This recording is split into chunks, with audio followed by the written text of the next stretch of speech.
کہ تم بھی پچھلی حکومت کا حصہ تھے اور تم بھی 9 مئی میں مطلوب ہو۔ مزید ان کا کہنا ہے کہ اسلام آباد میں سرکاری زمینوں پر جتھوں کے قبضے بھی ختم نہیں کروائے جا رہے، جو افسوسناک ہے۔ اب جتھوں کے قبضے مجھے سمجھ نہیں آتی یہ کس طرح کی بات کر رہا ہے اور کون سے قبضوں کی بات کر رہا ہے۔ مجھے لگ رہا ہے کہ یہ جو پیچھے ایک مسجد کو شہید کیا گیا تھا اسلام آباد میں، اور دوبارہ علماء کرام نے اور دینی لوگوں نے اس کو بنایا تھا، میرے خیال میں یہ اسی کی بات کر رہا ہے، کیونکہ جو گورنمنٹ کی ایک لسٹ تھی اس میں میرے خیال میں 18 یا 19 مساجد جو تھی وہ ان کے گرین بیلٹ کی وجہ سے انہوں نے کہا تھا کہ ہم شہید کریں گے۔ مجھے لگتا ہے کہ یہ ان مسجدوں کی شہادت کی بات کر رہا ہے کہ جتھوں کے قبضے چھڑائے جائیں۔ یہ تو مجھے کہیں سے بھی دینی گھرانے کا بندہ نہیں لگتا، نہ ہی مسلم گھرانے کا بندہ لگتا ہے۔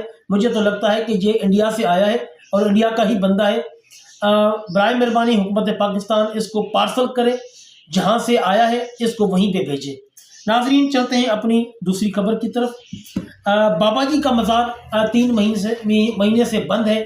حکومت پاکستان نے اس کو سیل کیا ہوا ہے، چاروں طرف سے کھارا در تاریں لگائی گئی ہیں اور پولیس کی نفری بھی وہاں پر موجود ہے۔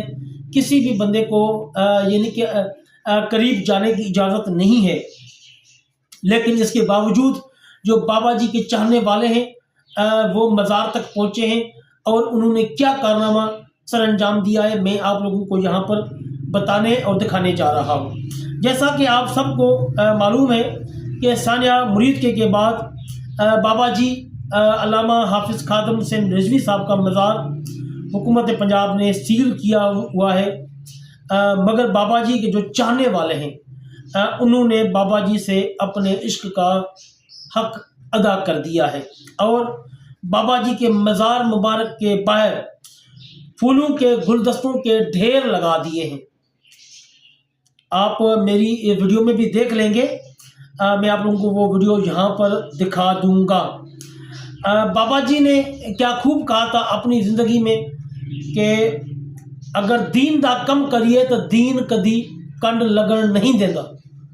یقیناً بابا جی کی جو دینی خدمات ہیں، بابا جی کو اب جو ہے وہ دنیا دیکھ رہی ہے کہ بابا جی تو دنیا میں نہیں رہے، لیکن ان کے مزار اقدس کے باہر لوگوں نے گلدستے رکھنے شروع کر دیے ہیں، اور حکومت پاکستان کی طرف سے وہاں جانا منع ہے، اس کو سیل کیا گیا ہے، لیکن لوگ ان کی مزار کے احاطے میں پھول رکھ کے یہ بتا رہے ہیں کہ ہم کل بھی بابا جی کے مشن کے ساتھ تھے، آج بھی رضوی مشن کے ساتھ کھڑے ہیں۔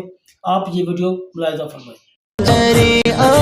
حضرت غوث الورا رضوی بابے کی غیبت پہ لاکھوں سلام، جس نے حق عاشقی کا ادا کر دیا، جس نے حق عاشقی کا ادا کر دیا، اے رضا تیرے رضوی پہ لاکھوں سلام، میرے بابا جی خادم پہ لاکھوں سلام، میرے بابا جی خادم پہ لاکھوں سلام، میرے بابا جی خادم پہ لاکھوں سلام۔ ڈال دی قلب میں عظمت مصطفیٰ، ڈال دی قلب میں عظمت مصطفیٰ، میرے بابا جی خادم پہ لاکھوں سلام، فیض صدیق فاروق عثمان علی، فیض صدیق فاروق عثمان علی،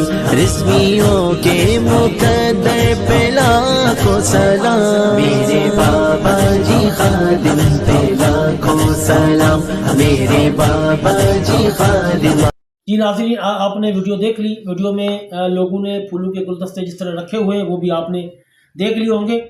ناظرین اب اگلی خبر کی طرف چلتے ہیں۔ مولانا فضل الرحمان نے لاکھوں کے مجمع میں تحریک لبیک کے حق میں ایک بیان دے دیا ہے۔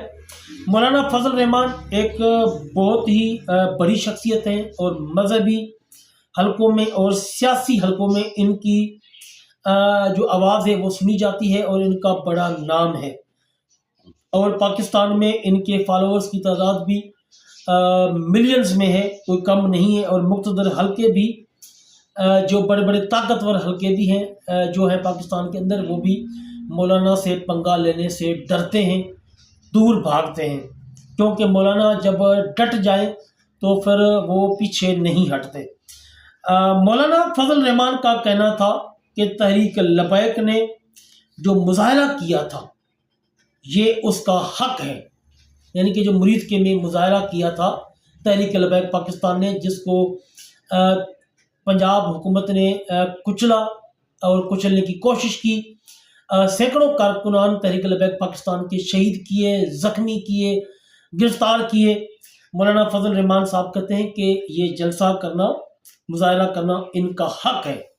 سیاسی جماعت ہو یا دینی جماعت ہو، آئین اجازت دیتا ہے اور قانون بھی اجازت دیتا ہے، اور اسی لیے ہم نے تحریک لبیک کے حق میں یکجہتی کا اظہار کیا ہے کہ ان کے اوپر ہونے والا تشدد وہ نہ جمہوری ہے، نہ قانونی ہے اور نہ ہی آئینی ہے۔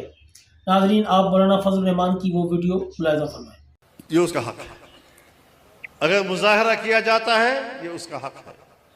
سیاسی جماعت ہو، مذہبی جماعت ہو، کوئی بھی عنوان ہو، آئین اجازت دیتا ہے، قانون اجازت دیتا ہے، اور اسی لیے ہم نے تحریک لبیک کے حق میں یکجہتی کا اظہار کیا ہے کہ ان کے اوپر ہونے والا تشدد وہ نہ جمہوری ہے، نہ قانونی ہے، نہ آئینی۔